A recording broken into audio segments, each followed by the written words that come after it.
Olá pessoal, tudo bem? Vamos continuar nosso curso. Vamos partir agora para a resolução de questões, que é o que você mais precisa, né?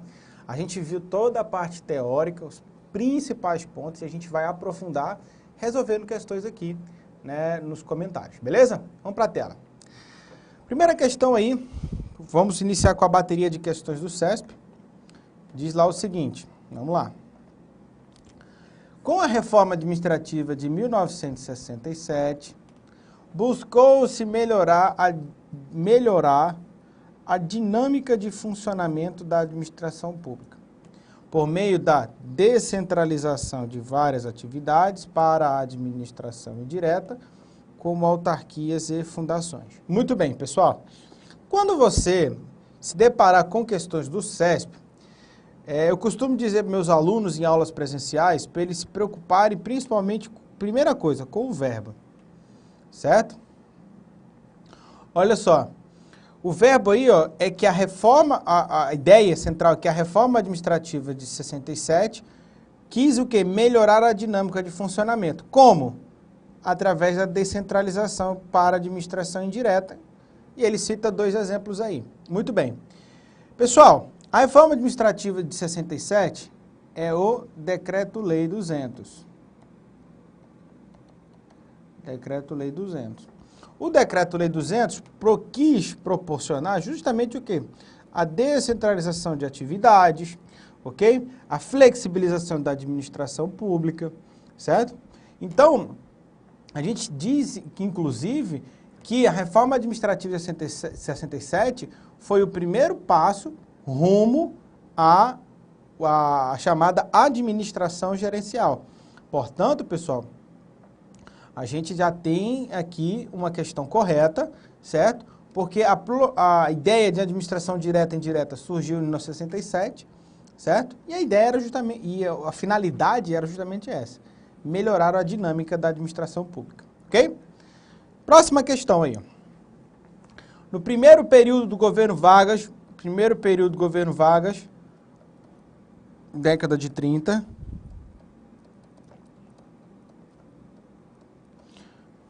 a administração pública, olha, lembra que eu falei para vocês, olha os verbos, passou por intenso processo de racionalização com a implantação do modelo de administração burocrática. O que a gente tem, então, na década de 30 de Vargas? Nós temos aí, pessoal, a criação do DASP, que é justamente o quê? A racionalização dos processos, a racionalização dos métodos, buscando justamente implantar um modelo burocrático, e a gente coloca aqui mais, ó, em substituição ao modelo patrimonialista.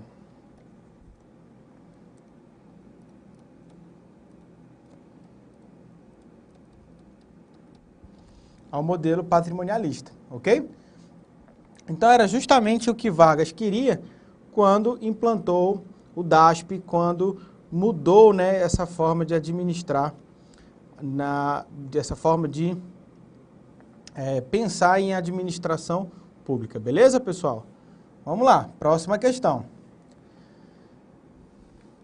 Inspirado no gerencialismo inglês, a reforma deflagrada teve como principal objetivo manter as contas públicas equilibradas e reduzir o poder de gerenciamento do Estado. Muito bem, pessoal, vamos lá. O que eu tenho aqui, ó? Olha só, gerencialismo inglês, ok? Então, realmente a reforma em 95 foi inspirada no gerencialismo inglês, tá? Em 95 a gente foi o quê? O PDRAE, né? Plano Diretor da Reforma do Aparelhamento do Estado, certo? Muito bem. O PDRAE foi... PDRAE, né? PDRAE. O PDRAE foi inspirado na reforma tanto inglês quanto inglesa, tanto quanto a reforma americana. Só, pessoal, que a ideia não era manter as contas públicas equilibradas e reduzir o poder de ação do Estado. Pelo contrário, certo? A ideia aqui, ó, é aumentar, certo? O poder gerencial do Estado. A ideia do PDRA é o quê? Tornar a administração pública mais gerencial, certo? E aumentar o poder gerencial principalmente, né, buscando o quê? O gerenciamento de ações, através de controle, principalmente interno e externo, e não necessariamente através da execução, certo? Beleza? E aí, manter as contas públicas equilibradas, a gente, segundo o PDRA, a gente pode entender que também queria essa manutenção, afinal de contas, para que a administração gerencial conseguisse executar suas ações, ela iria precisar de conta pública equilibrada, ou seja, receitas e despesas equilibradas, mas não reduzir o poder de ação do Estado, pelo contrário, aumentar, concentrar o poder gerencial do Estado através de gerenciamento de ações, pensando na execução e no controle, ok?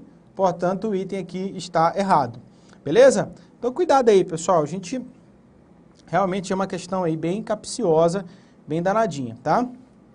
Próximo. Ao instituir um teto para o preço dos medicamentos, ó, teto para o preço dos medicamentos, aumentar a taxa de juros ou diminuição de impostos, o governo estabelece um controle indireto na economia. Pessoal, o governo vai lá e estabelece, você não pode pagar mais do que isso, tá? O governo fala assim, ó, é mais caro agora instituir empréstimo, tá? É pegar empréstimo, por exemplo. Ó, o governo agora vai desonerar impostos. Isso é uma intervenção do controle direto. Isso é um controle direto na economia e não controle indireto, tá? E isso daí é uma forma de implementar as ações do Estado, tá? Para regular a atividade econômica. Então aqui nós estamos falando, ó, pensando em atividade de regulação, tá? Que é o quê? Um dos pressupostos da administração gerencial.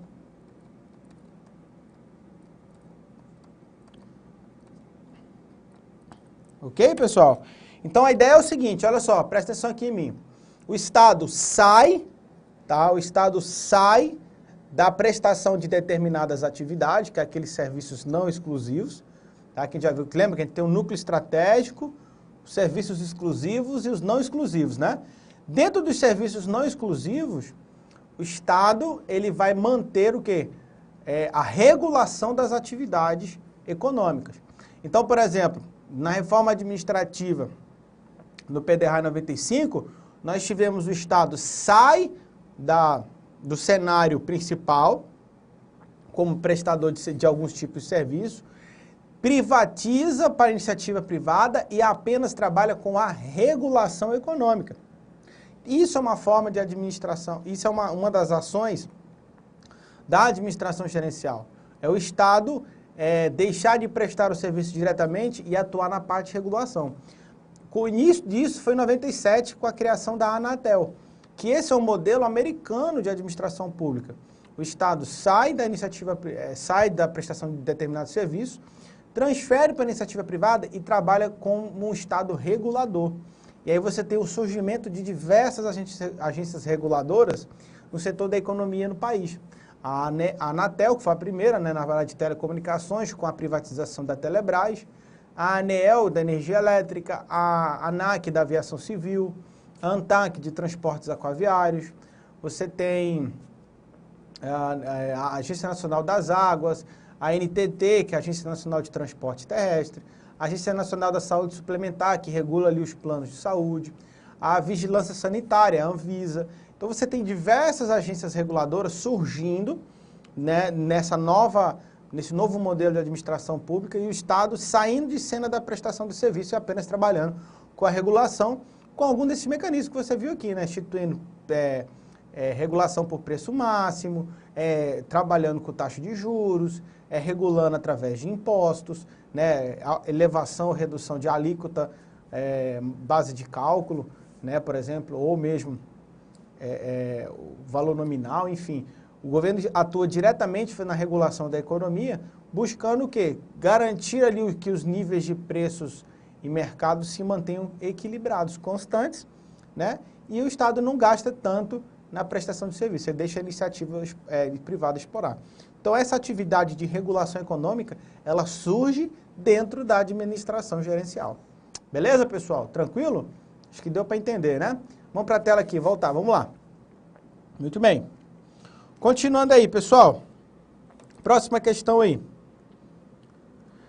A Constituição Federal de 1988 representou um avanço à descentralização do poder público, uma vez que acrescentou poderes à administração indireta por meio da flexibilização de suas normas operacionais. Muito bem, galera.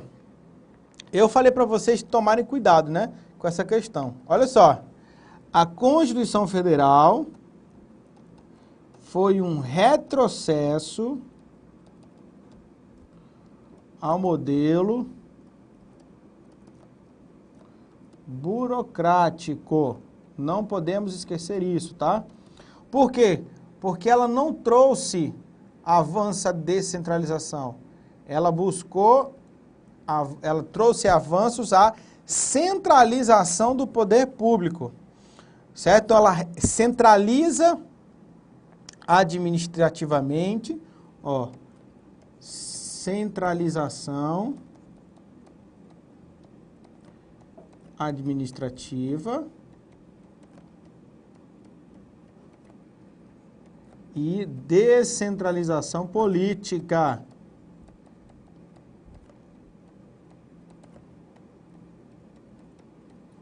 Lembra que eu falei para vocês aqui, né? Repartição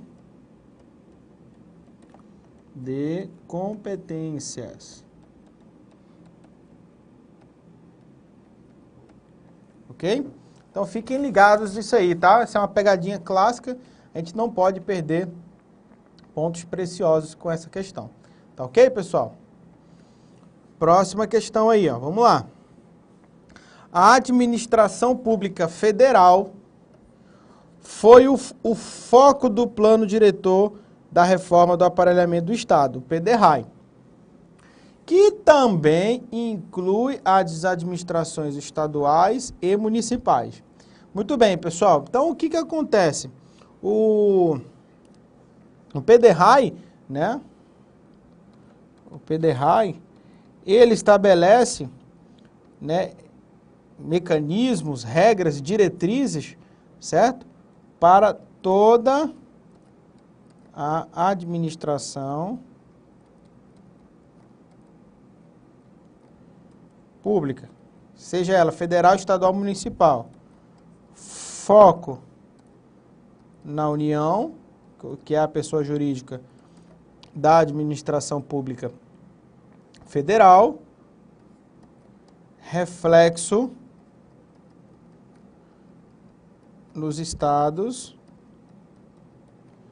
e municípios. Afinal de contas, né, a União sozinha, ela não consegue atuar em todas as áreas, em todas as frentes que o Estado precisa, certo? Então, os objetivos, as diretrizes aqui do PDRAE, certo? Devem ser observados pelos estados e municípios, senão ele perde a sua finalidade, ok? Portanto, o item aqui está corretíssimo, beleza, pessoal? Light, né? Tranquilo demais. Vamos lá, seguindo. Próxima questão aí, pessoal, vamos lá.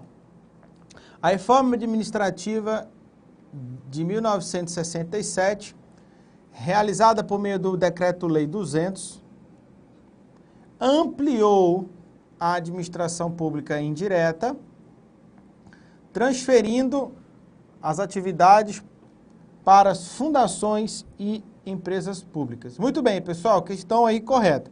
O Decreto-Lei 200 realmente aí, ele amplia a administração direta e traz para nós as suas entidades, né? Fundações públicas,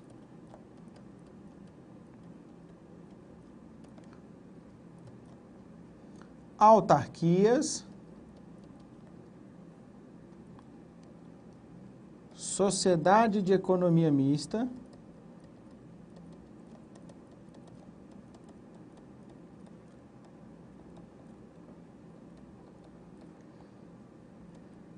e empresas públicas, ok? Se a gente pegar aí a inicial de cada uma dessas entidades, a gente vai chegar no mnemônico aqui, ó, fase, tá? Então, o Estado, né, idealizado pelo Decreto-Lei 200, realmente amplia, tá?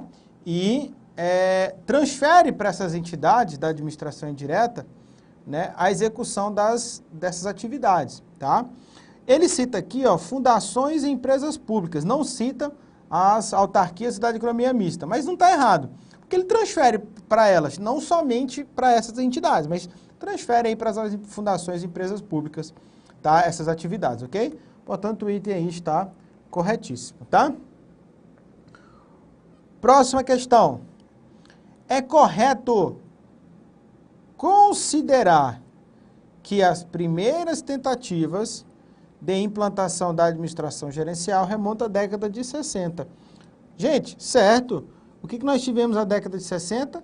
O Decreto-Lei 200. Ok? Decreto-Lei 267 é considerada as primeiras tentativas. Em 1988, nós temos a Constituição,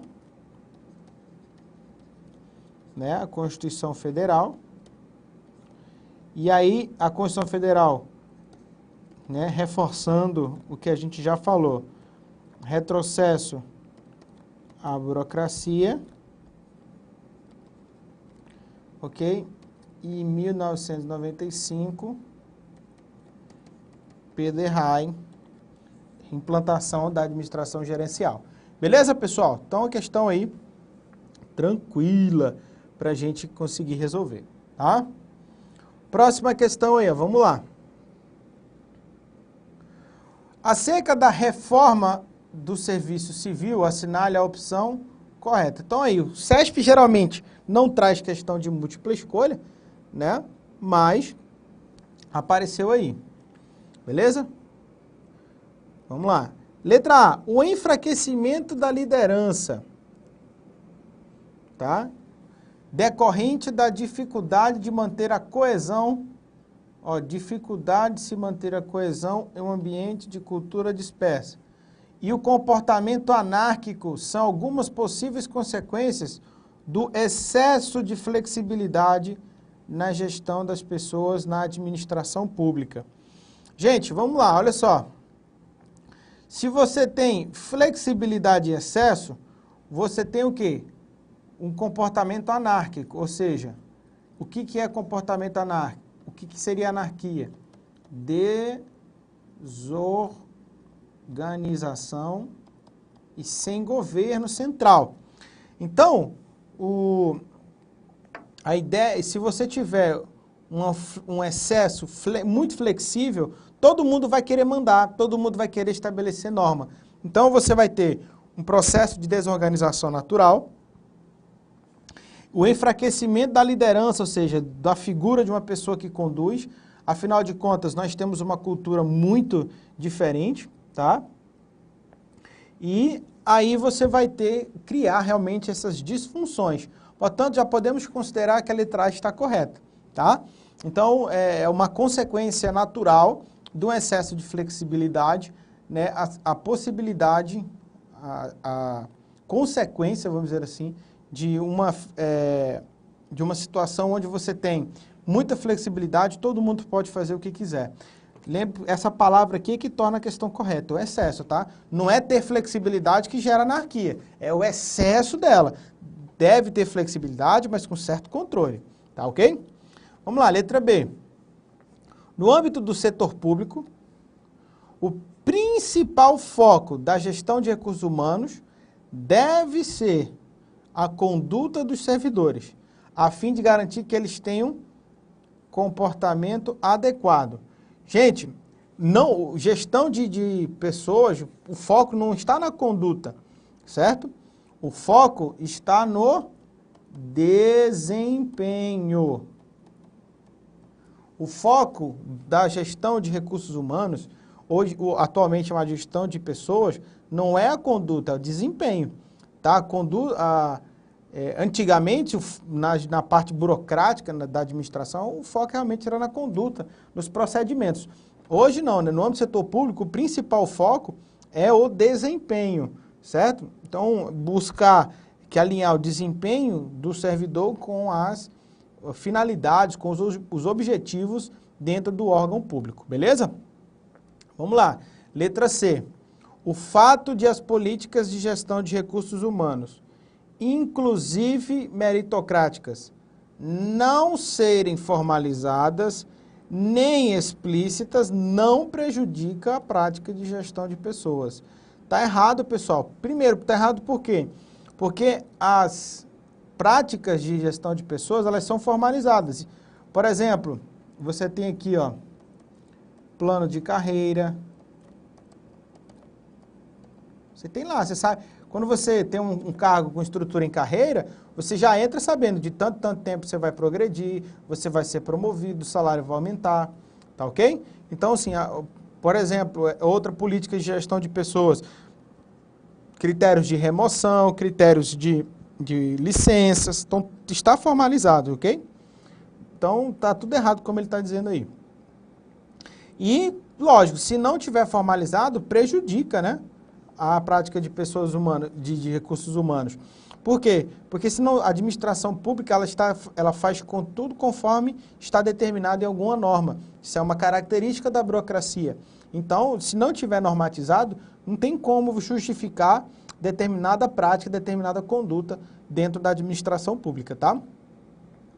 Letra D. Os entes da administração pública não devem associar nem produzir políticas de recursos humanos que estimulem ou evitem determinados comportamentos dos servidores, tais como aprendizagem, colaboração, absenteísmo, rotatividade e conflito. Gente, pelo contrário, os entes, eles devem associar e produzir políticas de recursos humanos que estimulem, né, esses comportamentos, principalmente o aprendizado, a colaboração, o absenteísmo, a rotatividade e o conflito, evitar rotatividade e conflito, né? A rotatividade em excesso eu perco a chamada memória operacional do órgão, né? Então, evitar a rotatividade, o entra e sai no órgão é importante, porque você cria uma cultura organizacional, você cria um ambiente propício à busca dos objetivos, ok? Próxima aí, alternativa, letra E. A flexibilidade salarial é uma tendência da gestão contemporânea, sendo representada pelas estruturas de retribuição financeira que estimulam a competitividade e recompensam o esforço individual dos servidores, além de ser de fácil implementação no âmbito da administração pública, certo? Gente, tá errado, olha só, não é fácil, tá? Por quê? Porque a legislação, que eu preciso de mudança na legislação, né?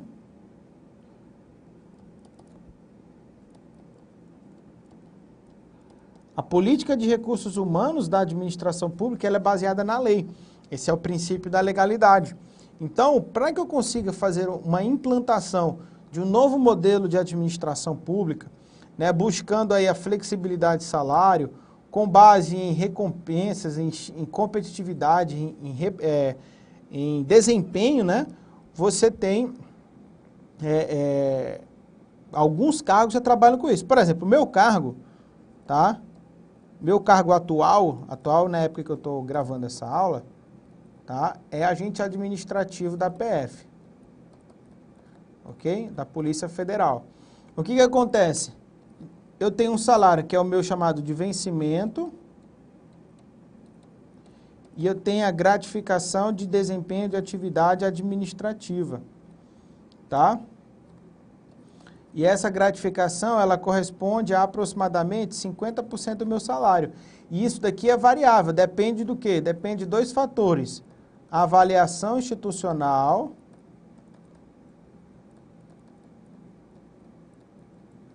e depende de cursos de capacitação.